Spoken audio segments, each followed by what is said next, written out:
Well, coyotes have been spotted in and around the GTA, and it can be a terrifying sight, especially for parents of young children and pet owners.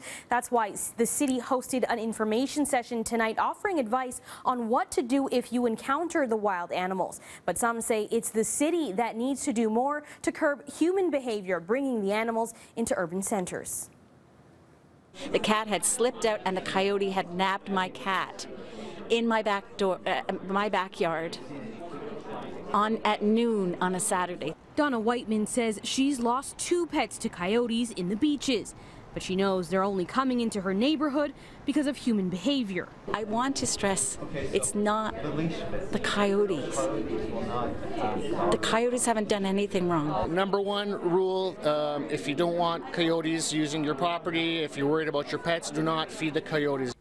At an information session in East York City, officials offered advice on how to stay safe around coyotes who may wander into urban areas. We know that coyotes are all over the city and every area of the city. They're not really transient, but they do move around a little bit, and then they establish a territory and they might stay there for a while and then they move on a little bit. They say while coyotes are predators, their danger level to humans is typically lower than domestic dogs. But they remind pet owners to keep their animals on a short leash and not to leave food out in yards or parks that might attract the hungry animals. There are lots of simple things you can do to scare off a coyote. You can use an umbrella, pop it out, even a water bottle.